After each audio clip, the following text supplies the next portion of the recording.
Ayan, good morning, good afternoon, good evening sa ating lahat, sa mga nanonood dito sa ating video presentation. So ngayon guys, i-explain ko sa inyo paano nyo i-explain o ibahagi, okay, sa client yung business presentation natin. So step by step, i-explain ko sa inyo para mas maganda yung bagsakan at feedback na magiging client nyo. So, kailangan nyo lang siyang sundin, okay? Yung formula na ituturo ko sa inyo. Okay? So, ito medyo matatagalan, pero worth it to pag tinapos niyo yung video presentation. Kasi every slide ko to i-explain sa inyo. And then, dapat i-take down notes nyo yung mga naintindihan nyo. Or kaya naman yung mga hindi nyo naintindihan, okay, gusto nyo i-clarify, pwede nyo i-take down notes din para pag nakita tayo sa office, pwede nyo i-explain o pwede nyo itanong sa akin, okay, ulit yung mga hindi nyo pa talaga naintindihan dun sa pinapaliwanag ko sa inyo. Okay, so ayan, okay, bago ka magsimula, okay, for example, naset mo na ng appointment, okay, online presentation yung client mo, okay, so ngayon mag-i-explain ka na, okay, naset mo na siya ng Zoom meeting, Google Meet, or kaya Messenger presentation, okay, any online platform. So bago ka mag-explain sa client, okay, kailangan munang makilala mo yung client, okay, i-build mo muna yung rapport, okay, bago ka mag-explain talaga dun sa gusto mo i-explain na business presentation, okay. Same din sa franchise partner, alright. So, kailangan mong i-build up or kilalanin mo muna yung client mo. Alright?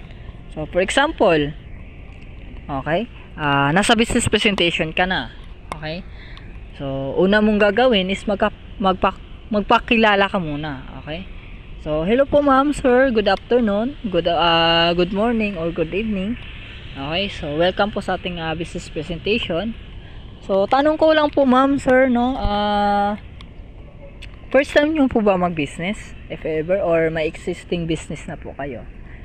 So, ganun. So, syempre, sasagot yung client mo. It's either sasabihin niya first time, or kaya naman, meron ng existing. Diba? So, kung first time naman, expect mo, marami talaga siyang tanong. Okay? So, ngayon, yun yung age mo, o advantage mo sa kanya, kasi nga, ikaw as a business presenter, or nagpe-present sa kanya, may idea ka sa ipapaliwanag mo.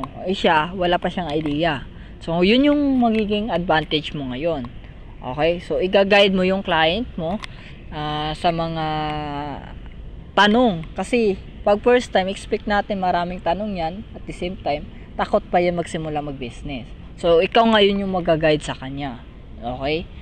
So, yung mga worries niya, tatanggalin mo. Okay? Unti-unti mo tatanggalin. So, ngayon, next mo namang tanong sa kanya, okay, tatanungin mo, may pwesto na po ba kayo, ma'am? Or sir, if ever po? So, syempre, sasagot yan, it's either, meron na po, or kaya, wala pa, okay?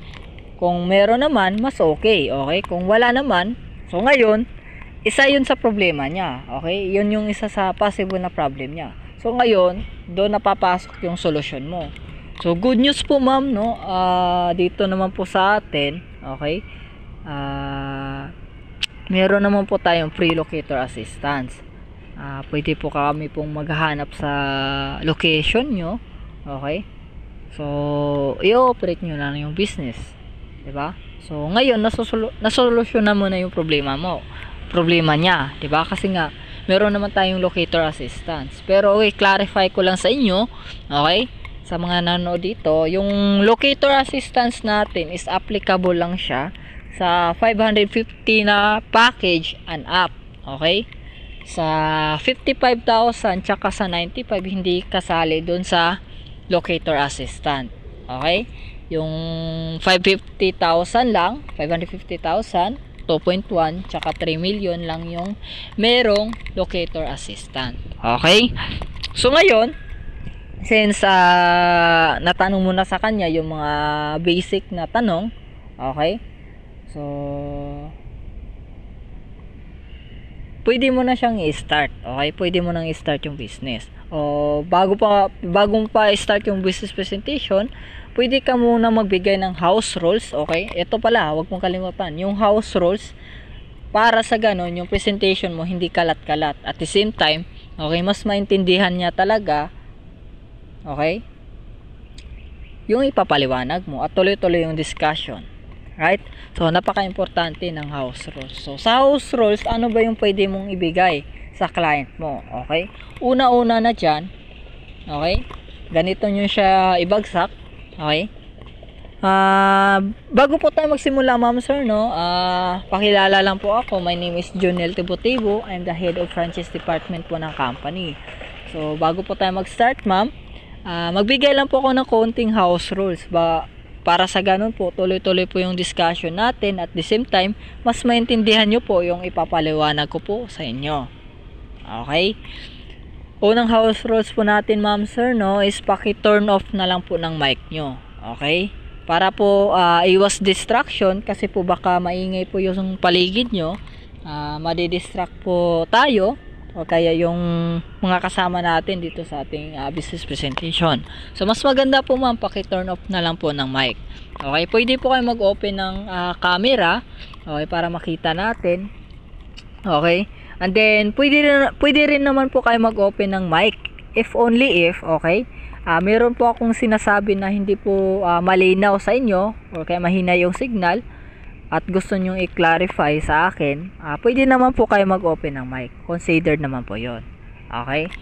So, next naman po na house rules natin, ma'am, is yung tanong nyo po. Okay, alam ko po na marami po kayong tanong. Okay, mas maganda po after na lang po ng presentation. Para sa ganun po, tuloy-tuloy po yung discussion natin. Kasi po, once po na magtatanong kayo, syempre sasagutin ko po. Okay? So, magiging question and answer po yung presentation natin. Pero no worries naman po, ma'am, no? Ma'am, sir, yung tanong naman po o possible questions nyo naman po is madadaanan naman po natin sa business presentation. Okay? So, kung meron pa kayong mga tanong, pwede nyo pong i-take down notes para after po ng presentation, pwede po natin sagutin. Okay po? So, next naman po natin na house rules, ma'am, sir. Okay? Dahil nandito naman po kayo sa business presentation po, mas maganda po, ma'am, sir, no, tapusin nyo po hanggang dulo. Para sa ganun po, yung maintindihan nyo po or kaya okay, makita nyo po o gaano kaganda yung business opportunity na ino-offer ni company. Okay? So, ganun lang. Okay? At least na bigyan mo na siya ng reviews o nabigyan mo na siya ng house rules na aware na siya na hindi dapat gawin yung mga ganyang bagay, di ba? So, para smooth yung takbo ng presentation mo. Right? So, ngayon magsisimula ka na, 'di ba? So magsisimula na po tayo, ma'am, sir, no? Welcome po sa ating franchise package presentation. So, by the way po, ma'am, no, bigyan ko lang po kayo ng konting history background sa ating company. So, yung pinakapangalan pala po ng company po natin is High Chicks Lechon Manok at Chicken Inasal OPC. Okay po? Tayo po, ma'am, sir, is nag-offer po tayo ng franchise package, okay, sa company. And then, ngayon po, meron na po tayong almost 100 po na franchisee. Within Luzon area lang po siya. Alright? And then, tayo na rin po yung nagsusupply ng mga products na kailangan nyo. Okay? And at the same time po, kami na din po yung nag-fabricate, okay, ng griller tsaka food cart natin. At the same time, kami na din po mismo yung nagre-renovate doon sa mga location nyo. Alright? So, dito, hindi mo na kailangan basahin yan lahat-lahat. Okay? I-generalize mo na lang yung pagsabi mo. Okay? Hindi mo na kailangan ganito, ganyan. So, i-generalize mo na lang. Diba? Para mas maliit yung i-discuss mo sa kanya. Kasi babasahin din naman niya yan, di ba? So at least generalize na yung pagkasabi mo. Right? So ito naman po, ma'am, sir, no, yung company history natin. Okay, nag-start pala po kami, ma'am, July 2023. So bago pa lang po yung company. Okay po. Pero yung starting po namin na package po, okay, nag-offer kami ng lechon manok muna. Okay, so napansin po kasi namin, ma'am, medyo kabuti pa po yung lechon manok. So sobrang dami na po ng lechon manok. Kaya nung December 1 naman po, lumipat kami ng malaking office kasi yung unang office po namin sobrang liit po talaga. So lumipat po kami ng mas malaking office, which is located naman po siya sa Novaliches, Quezon City.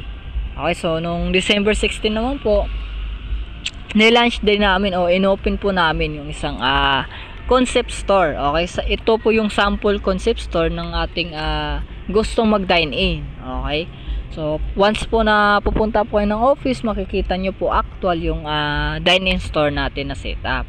So no May 1 naman po, okay, nilaunch po namin yung isang product po na which tawagin po siya na Chicken Inasal. Okay, under po siya sa Pinoy's Chicken Inasal na brand name. Okay po, noong May 20, nag-open din po kami ng sample concept store, ng dine-in store din ng Chicken Inasal sa Sukat, Paranaque naman po. Okay? So, ang good news pa po dito, ma'am, sir, no? Kumpleto po tayo ng company legalities. Meron po tayong SEC permits, BIR permits, tsaka mayor's permit. So, ito po yung isa sa nagpapatunay po, ma'am, sir, na we are legit at legal operating. And then meron na din po tayong apat na awards, ma'am, sir, no? So hindi pa lang po na-update yung ating business presentation. So hindi pa nalagay dito sa slide. So as of now po, meron na tayong 4. And hopefully po, madagdagan pa po yung awards natin this year. Okay, dahil po binigyan po tayo ng awards, ibig sabihin po nun, ma'am, sir, maganda po yung ino-offer na business ni company. So ganun lang. Okay? So ngayon, ang kagandahan dito sa ano natin, company profile, okay?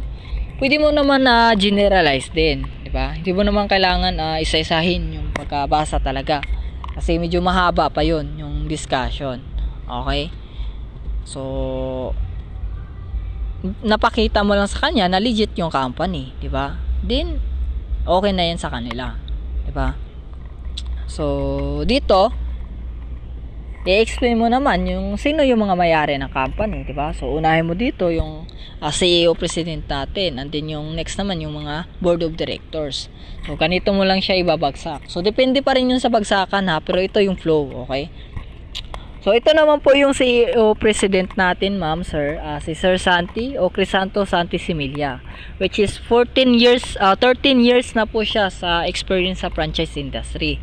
So ito po yung pundasyon po, ma'am, sir, no? Kaya po namin kaya po nila tinayo yung company sa experience po ng ating CEO President. Kasi po yung CEO President po natin, alam po niya yung mga advantages ng iba't ibang franchise company. At yung mga common problem po ng iba't ibang franchise company po, sinusolusyonan din po sa ating company. So yun po yung kagandahan. So ano po ba yung mga usually po na common problem ng iba-ibang franchise company? Yung after sales po. Okay? Yung matagal po yung deliveries, o kaya naman yung iba-iba yung lasa ng products. So yun po yung sinusolusyonan ng aming company. Ganun lang, di ba? So next, yung ating board of directors. So ito naman po yung mga kasama niya sa pagbuo po ng company, or yung mga people behind the company. Okay, yung head of franchise department po natin, ma'am, sir, si Sir Jonel Tivotivo. And then yung head of operation department po natin, si Sir Gistoni Bachinilla. And then yung head of human resource management, si Sir Roy Cardino. And then yung general manager natin, si Ma'am Michelle Villanueva. And then yung head of marketing department po natin, si Ma'am Vanessa Tayer. And then yung franchise training director natin, si Richel Duran. So sila po yung 7 yung nagmamanage o namamahala sa company. Ganun lang, di ba? So in the long run naman kasi, magkakaroon ka ng idea. For example, meron akong alibay dito sa ating slide na to sa CEO President, di ba? Sabi ko, yung mga common problem ng iba't ibang franchise company, di ba? Kasi yun naman talaga yung usually. So kailangan mo mulang i-build up yung company, okay? Kailangan mo lang i-build up yung company para malaman nila bakit kailangan si High Chicks franchise yung pipiliin nila. 'di ba? So binibuild up mo yun na yung company na yung mga common problem ng iba't ibang franchise companies sinosolusyonan na dito sa High Chicks company, 'di ba? So binibuild up mo na yung company. Nagkakaroon ng credibility yung company natin, 'di ba? From that. So hapyaw-hapyaw lang yung pagkasabi na nun, 'di ba?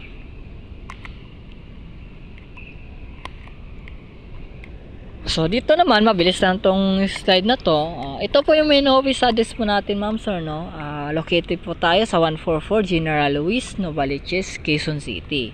So, ito po yung actual office natin. Makikita nyo po sa katabi, meron po siyang franchise concept store. Ang katabi naman po niya is yung office natin. So, ito po yung isa sa nagpapatunay, ma'am sir, no? We are legit at legal operating. Kasi po, bakit? Meron po tayong office. Okay? Baka kasi iniisip nyo, meron lang tayong permits at wala tayong office, di ba? Or kaya naman po, hindi pa kayo naniniwala doon sa ating permits, di ba? So, ito po, meron po tayong actual office. And hopefully po, ma'am sir, no? Madagdaga pa po yung office natin sa part po ng North Luzon tsaka South Luzon. Okay? Ganun lang, di ba? Pwede mo lang bigyan ng mga konting idea yung kausap mo, diba? Lalo na sa mga first time mag-business, diba? So ito naman po, ma'am sir, yung mga franchise package offer po ng company. Okay, so marami po tayong franchise package offer po, ma'am sir, no? Depende na po sa budget nyo at gusto nyong set up doon sa business nyo.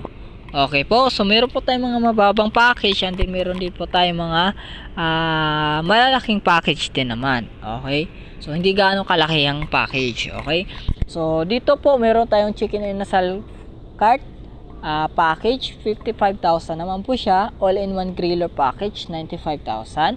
Chicken inasal basic store package, 550,000. Chicken inasal basic resto package, 2.1 million. And then yung chicken inasal regular resto package, 3 million. And then yung chicken inasal mega resto package, 5 million.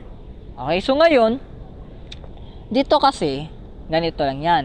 Para hindi mas mahaba yung explanation mo. Okay? Diba sa chat, for example, nag-inquire yung client. Okay? Ito yung flow ha, tatandaan nyo. Okay, take down notes nyo. 'Di ba sa flow ng chat, chat, okay, magcha-chat na kayo, nag-inquire, for example, nag-inquire sa posting. Okay? Una mo agad gawin, magpakilala ka muna, 'di ba? Hi, my name is Junel Tibutibo. I'm the head of franchise department po ng company. Ganon, 'di ba? So ngayon, next mong gagawin, tatanungin mo kung saan yung location. Saan po location nyo, ma'am? Diba? Ganyan. Saan po location nyo? Oh, ma'am, sir. Or, next naman, pag sumagot siya, for example, Valenzuela, or Cavite, or samang lugar. So, next naman, okay, tatanungin mo naman, nabasa nyo na po ba yung starting capital po natin, ma'am, sir, sa business po? Okay, pwedeng ganun yung pagkatanong mo. Or kaya naman, okay, kung doon kasi sa banner, naka-indicate doon yung 2.1, 550, tsaka yung 95,000. Okay, yun yung mga package na nakalagay doon sa banner natin.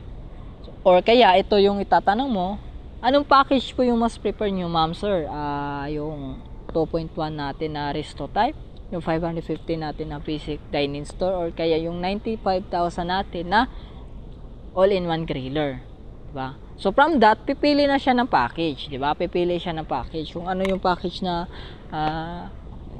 sa tingin niya na magustuhan niya or kaya niya. So pipili siya doon. Yeah, for example, yung pinili niya doon is 2.1. Okay? So dito sa business presentation, ang i-explain mo lang, okay? Yung 2.1 tsaka yung 3 million. Okay? Huwag ka na doon masyado sa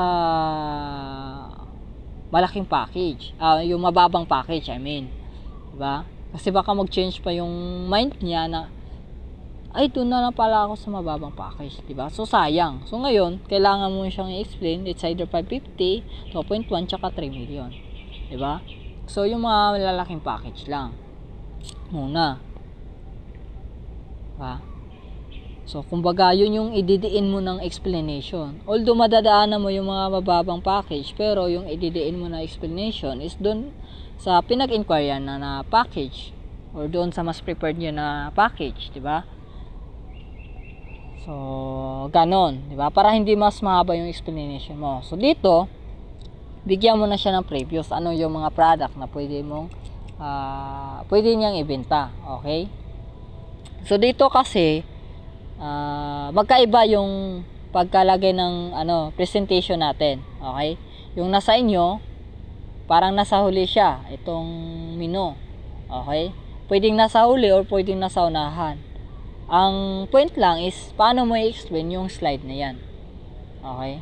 Paano mo siya i-explain. Dito, mas inuna ko siya kasi mas prepared ko siyang unahin para malaman ng client kung ano yung mga product na pwede niyang ibenta. Okay? Or ano yung mga menu na pwede niyang ibenta. So, dito po ma'am, no, ito po yung sample natin na food menu po ma'am, sir. Meron po tayong chicken inasal business na pwedeng i-offer.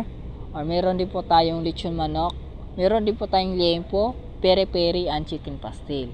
So, yan po yung mga concept ma'am na pwede po natin ibibenta. Okay? So, ito po ma'am, sir, is naka-SRP price po siya. Okay? Ibig sabihin po, pwede nyo po siyang pataasan or pababaan yung presyo ng menu natin. Okay? Depende na po sa location or lugar na mapili nyo. Okay? Kasi may mga lugar din na kasi na mababa lang yung presyuhan. So, pwede mong babaan yung presyo ng menu. As long as kikita lang yung business mo. Or kaya yung mga pwesto na mga standard din. So, pwede mong taasan yung presyo nyo. Or, stick kayo dito sa presyo natin. Okay? So, ganun lang. Okay? Bigyan mo lang siya ng idea. Yung mga product na meron tayo. Diba? So, dito, since nauna naman dun sa presentation or dun sa business package offer is yung 55,000 natin. So, i-explain mo lang sa kanya pahapyaw, okay?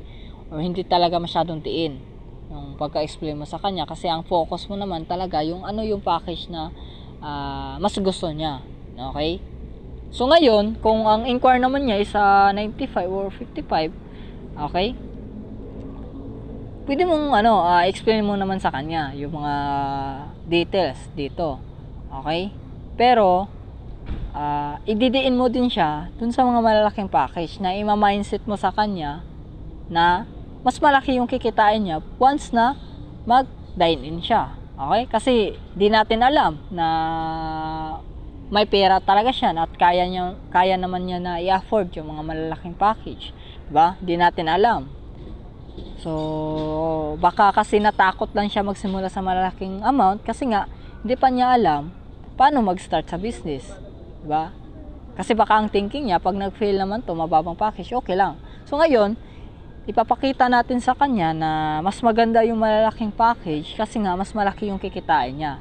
At ngayon, nandito naman yung company, diba? Tutulungan naman siya sa marketing, diba? Sa mga products na kailangan niya. So, andito naman yung company to support his or her business. Diba? So, paramdam mo lang sa kanya na nandyan yung company. So, hindi na niya kailangan matakot. Diba? Ganun lang naman siya.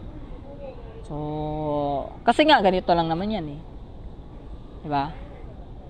Dahil nag-i-explain ka lang din naman, diba? Mas maganda doon na sa malaking komisyon. Diba? Kasi nga, kung kung hindi naman niya talaga kaya, edi, di ba, may option naman siya sa mga bababang package. Pero, sinubukan mong i-offer yung mga malalaking package, just in case kaya niya, di ba? For example, nag-inquire siya sa 55, kaya naman pala niya yung 2.1, di ba? Tas nag-avail, di ba? Di mas maganda. So, i-day mo yung mga malalaking package talaga. Para mas maintindihan ng client na mas malaki yung kikitain niya. Right? So, for example, ganito mo siya i-explain. Okay? Itong para hindi kayo mas maguluhan din, okay? Kasi may mga ibang grupo din kasi na gumagawa nito. Yung iba, medyo naguluhan sila. Okay? So, kung kayo, hindi naman kayo naguluhan dun sa flow ng business presentation na ginagamit nyo ngayon, pwede naman yon. Okay, so ito kasi para mas madali nyo siya maintindihan, okay, nakahiwalay na yung computation ng inasal cart natin, ayan, Nakahiwalay na yan. Puro inasal cart siya. Okay, ito lang.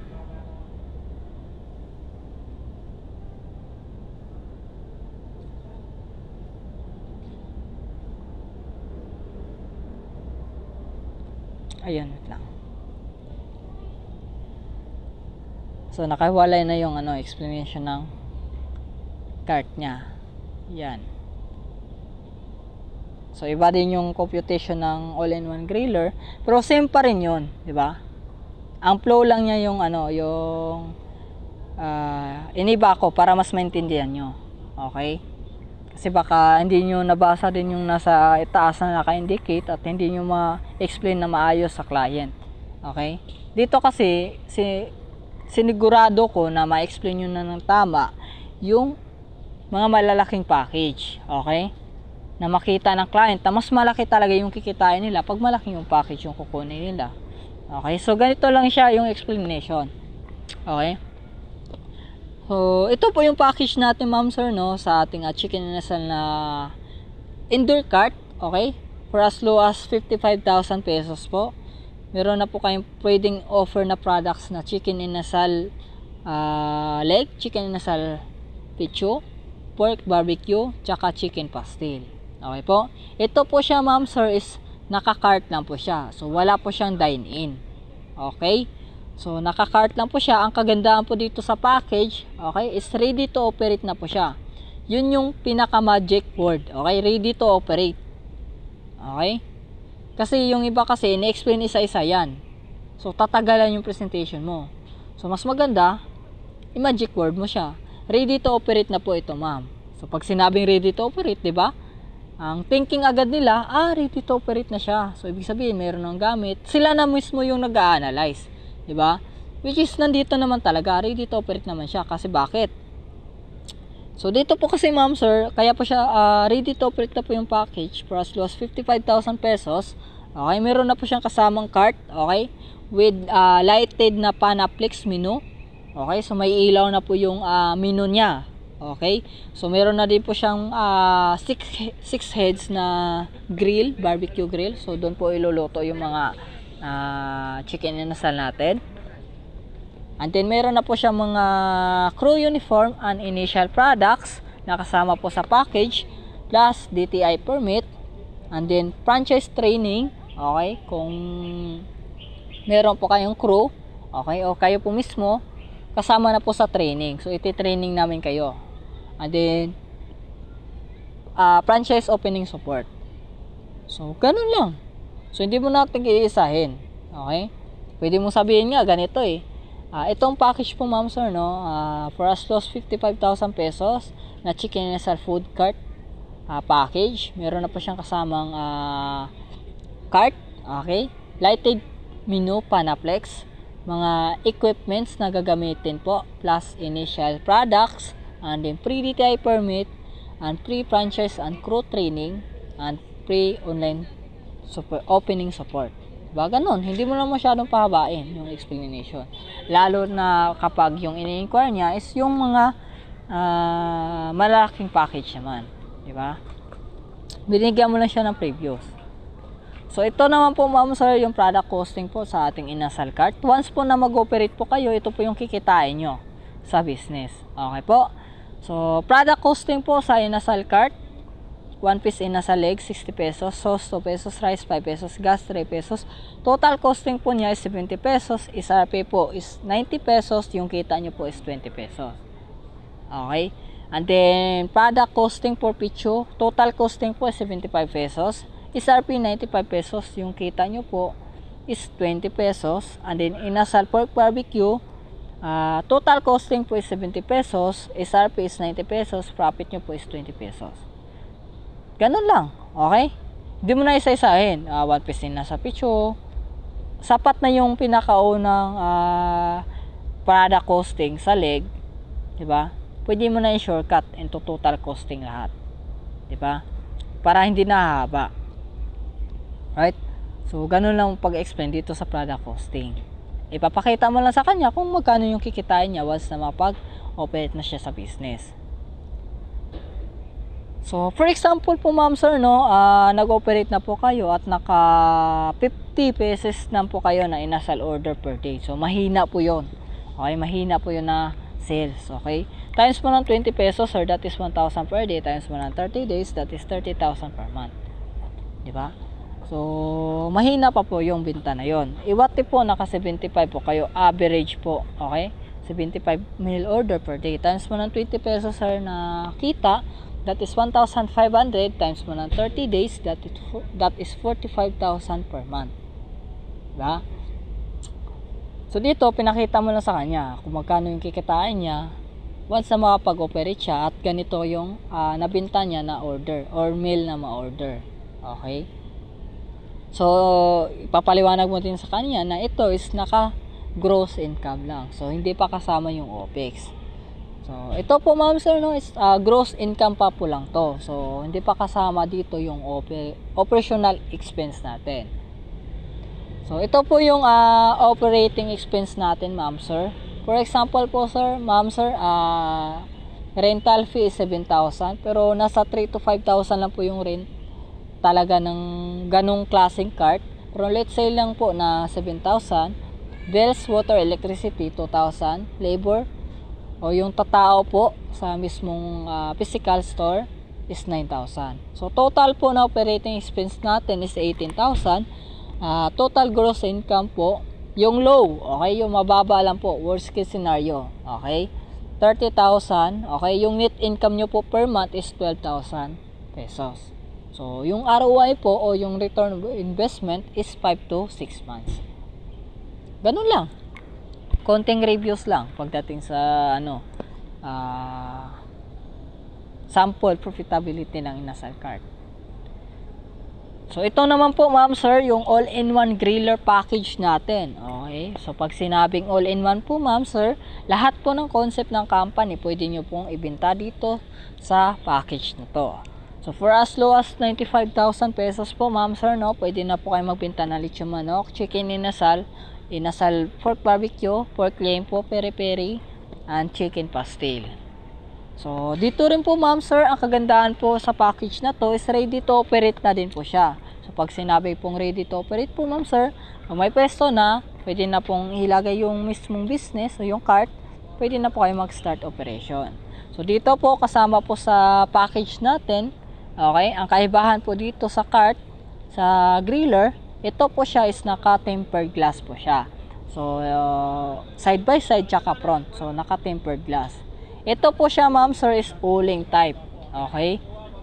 So, yung 55 kasi natin is naka-electric. Gas type siya. So, ito is naka-Oling. Okay? So, ito pala yung nalimutan ko ma-explain. Ito siya, ang lutuan dito is gas type. Yung 55,000 natin, gas type yung gamit dyan. So, dito naman sa 95 is naka-Oling siya. So, Oling yung gamit. So, ito po ma'am sir, no worries naman po sa usok kasi po meron naman po siyang built-in industrial fan. So, hindi po kakalat yung usok.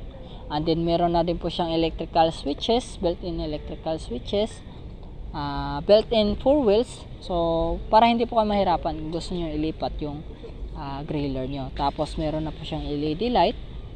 And then, mga set of equipments na gagamitin. And then, meron na din po siyang pre-initial products na kasama po, ma'am sir. Plus, DTI permit. And then, franchise and crew training. And pre-opening support. So, for as low as 95,000 pesos po, ma'am sir, no? Meron na po kayong all-in-one griller package. So, pwede po ito, ipwesto po, ma'am sir, kahit sa harap po ng bahay, pwede. Okay, or palengke. Hindi na kailangan ng malaking pwesto. Okay, dito sa package. So, ito naman po yung product costing natin sa lechon manok. Dito, ba napansin nyo, in-explain ko, okay, yung pinagkaibahan ng 55 dun sa 95. Okay, so ano ba yung kaibahan nila? Bakit yung 95 yung mas maganda compared dun sa 55, diba? Tapos, dito rin, in-explain ko din na mas maraming concept yung pwede niyang ibenta. Okay? Kaya lang, dito siya tawag yan, dito nyo makikita kung magkano naman yung kikitain niya once na i-operate niya yung business. Kasi nga, mas mababa yung kita niya dito. Okay, sa griller. Kaya nga, ang pinupush natin yung mga dine-in store talaga kasi mas malaki yung kita nila doon. Diba? So, baka ang tanong nyo naman, what if sir, gusto din nila mag-lechon manok, diba? Ganon. So, pwede naman yon. Ang gagawin naman doon, additional sila ng package. Diba? Or kaya naman, kung gusto nila, i-built in din yung pang-lechon manok, diba? May additional din yun. Kasi may mga client din talaga na gusto mag-lechon manok. So, pwede naman yun. Mapag-usapan naman yun pagdating dun sa office. Diba? So, kaya lang, additional charges nga lang siya. So, ito yung kikitain ng client, yung franchisee once na mag-ooperate yung business niya. Okay? So, marinated na yung lechon manok. So, ibig sabihin, lahat ng products natin marinated na. So, isasalang lang siya diretso. So, marinated lechon manok, 245. All-in per chicken, 5 pesos. Sauce, 2 pesos. Takeout materials, 3 pesos. Total costing is 255. So, yung product SRP niya is 300 pesos. And then, yung profit niya is 45 pesos. Diba? So, ibig sabihin, pag nakabenta siya ng whole manok, yung kita niya is 45 pesos. So, ito is naka-SRP price. Kung pataasan naman yung presyo ng chicken niya, depende na sa kanya. Diba? So, dito naman, yung sample o profitability ng chicken or lechon manok. Diba? Kasi, for example, naka 15 pesos siya. Worst case, okay? Mahinang benta, 15 pesos lang. So, times mo ng 45, that is 675 pesos per day. Times mo ng 30 days, that is 20,250 per month. Okay, so mababang bintahan pa lang yon. Kung naka 30 pesos naman siya, so dito i-explain mo lang yung per slide. Okay, kung ano yung naka-indicate. Dito kailangan mo ding sabihin yung mga nakasulat para talaga klaro sa client kung magkano yung kikitain niya. Kasi nga sa client kasi kaya nga naman siya magninegosyo kasi nga para alam niya kung magkano yung kikitain niya. So, isa to sa pinaka-importante na pwede mo i-explain sa client kung magkano yung kikitain niya once na mag-operate yung business. Okay? So, hindi siya pwedeng shortcut.